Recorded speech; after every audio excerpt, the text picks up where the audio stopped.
Hello, YouTube subscribers.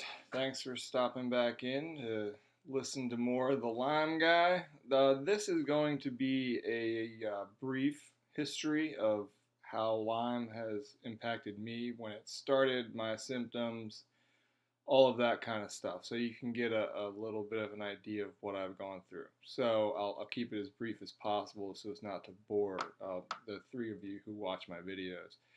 So in 2009, in the summer, I moved into a new house. I was, carrying things up the stairs, packing, all that kind of thing.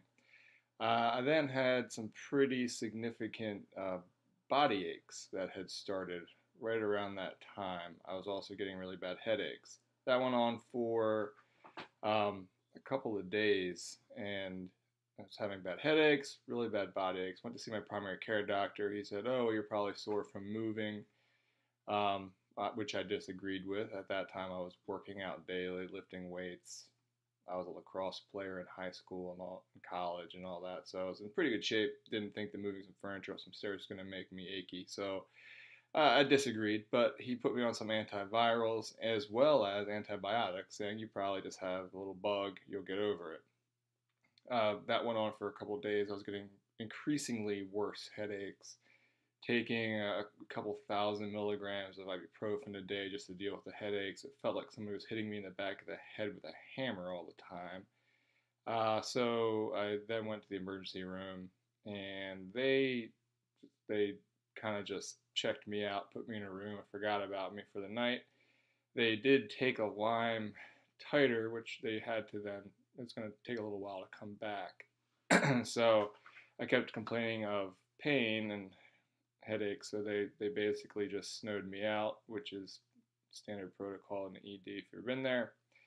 And when they released me, they kind of said, "Hey, if you get any worse, let us, you need to go back to the hospital." So I was released. I got worse. I had a fever, so um, they had also put me on pain medication. They gave me some oxycodone, so I was taking that, and then half of my face became paralyzed, like Bell's palsy, if you're familiar with that. Essentially, just one half of my face didn't move.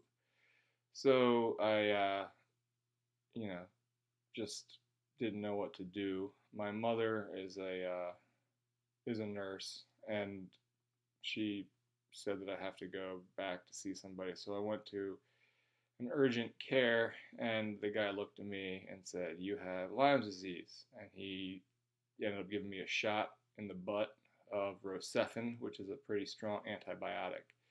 He also referred me to NIH, which I happen to live somewhat close to, and they have a ongoing Lyme's research study. So um, my Lyme titer from the ED came back positive, and I was accepted into that study, and I pretty quickly went down there. I thought I was just going to go get checked out and come home and have a great time, and they ended up admitting me. So and at this point, both sides of my face were paralyzed. I couldn't move my face. I just kind of looked like.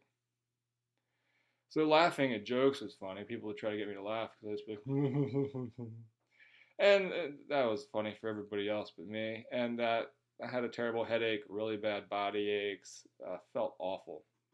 So I went into NIH. I was an inpatient. I saw 27 different specialty doctors within a couple of days to check me out. I never found a tick. I never saw a tick. I never had a bullseye site. Excuse me. I did grow up on a significant portion of land, and I spent a lot of time outside growing up. So my symptoms started in 2009, but I'm not exactly sure when I got bit by a tick, if this was a latency thing where I ended up having Lyme that was dormant and it came, or I had just gotten it suddenly. I mean, I grew up very, very closely inspecting for ticks. That was something that was ingrained in me from a young childhood. So, um, after being admitted to NIH, they gave me a peripherally inserted catheter, which is a PICC line, which goes into your arm, and then it goes directly into your heart.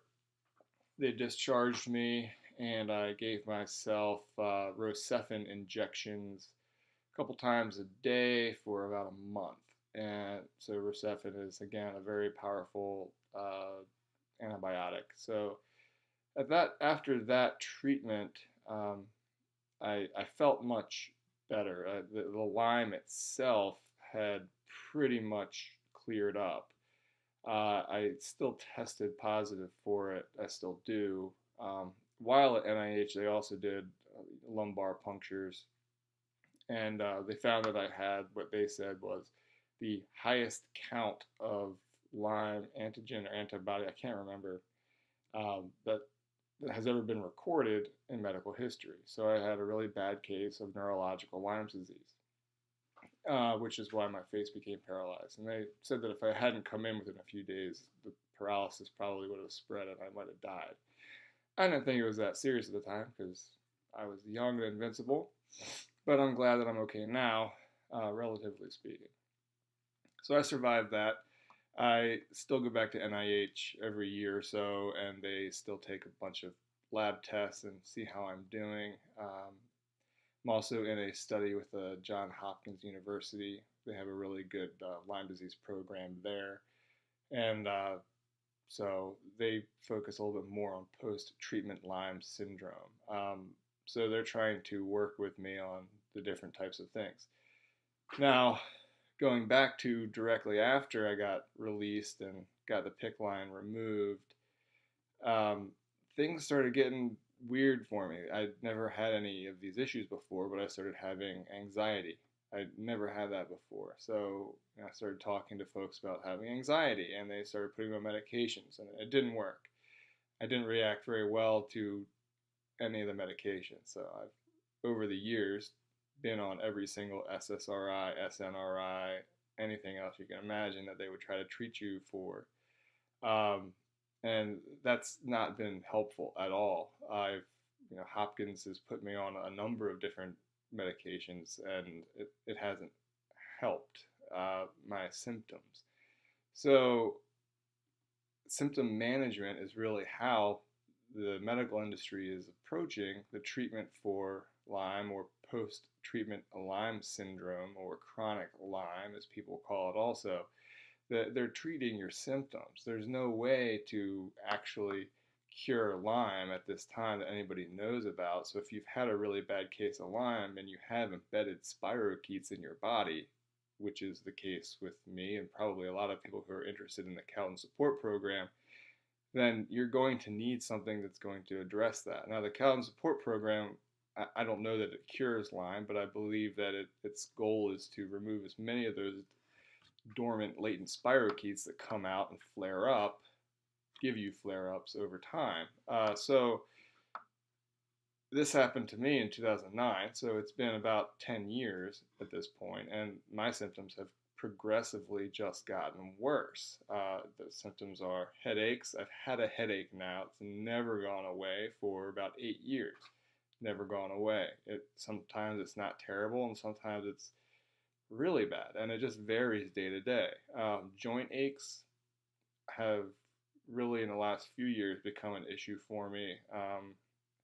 And mind you, over the last several years, I've had all number of tests done. Anytime I go to see folks NIH or Hopkins, they want me to get more testing done. So I've had MRIs, I've had lumbar punctures, I've been on medications, I've been to PT, I've had acupuncture from several different places. I mean, anything that you can think of, anything that you've probably been recommended yourself to try, I've done. And none of it has really worked. I've had some really not so positive experiences with it. So I do have some disc degradation apparently in my cervical spinal column, which is maybe contributing to headaches and migraines. They can't really tell. The neurologist has looked at it. I've had several CTs of that with and without contrast, and they can't really tell. So that's why I'm doing this program. In addition, fatigue has just become an increasingly debilitating thing. And to explain that to somebody and say, yeah, I'm just always really tired. Well, people don't understand that. And you tell them, hey, I'm just really tired. Like, I feel exhausted. For an example, I just slept for 12 hours today. I'm home by myself and slept for 12 hours. And I woke up exhausted with a really bad headache. You'd think that if you get 12 hours of sleep, a normal person would just wake up and be ready to go. I woke up feeling terrible with a headache this morning. But getting a lot of people commenting at this point and contacting me, so I wanted to get some videos out. So those are the issues that I've had, mainly fatigue, headaches, anxiety, uh, joint aches are primary issues, and that's what I'm trying to address. So fast forward, going through all the different treatments and all that stuff everybody's recommended that I do. I am currently doing the Calvin Support Program, which I started I'm in month 7 right now. So I owe you a couple of videos for 5 and 6, but it's been positive overall. I would say, if you're considering it, then do it. And I'm hoping that it continues to get better. So I still have flare-ups, and that's why I started the Calvin Support Program. I have flare-ups. Some days, you're feeling better. Some days you're not. It's headaches. Some days, really bad headaches. I say headaches as in if I feel like I have a headache, it means it's a really bad headache because I've never not had a headache for the last 8 years. So headaches, migraines, really debilitating migraines. I do take a migraine medication that I take when I can feel one coming on, and wherever I am, I pretty much just get in the car and get home and lay down and take my medication and see what happens. And sometimes I make it and lay down and pass out, and sometimes I don't, and I lay there in pain, and it feels like somebody's stabbing me in the eyes with an ice pick. So that's my story. If you have any questions about it, and I'm sure I've left some things out, but in the attempt at brevity here, I don't want to keep you listening to me rambling on. I don't write scripts for these. I really don't prepare very well at all, but I just want to get them out so people can listen. If you have any questions, please let me know. That's my story, and I can provide any additional information to you if you want to email me. I am lymetxreview@gmail.com. Lyme treatment review, lymetxreview@gmail.com. I'm just a guy, so I'm not going to spam you or something or sell your email address. I have no interest in doing that. Feel free. Email me, ask questions. I'll respond as soon as I can, and let you know the answer to your question if I have the ability to. So thanks for watching. If you would like, subscribe. I'm going to keep trying to put these videos out. I'm going to complete this protocol, so I will be able to at least give information to you if you are considering it. And there's not a lot of information out there. So I'm doing this to help other people. It's the only thing that I'm doing this for. Making videos for YouTube is not my life goal. So thanks a lot for watching. Feel free to subscribe.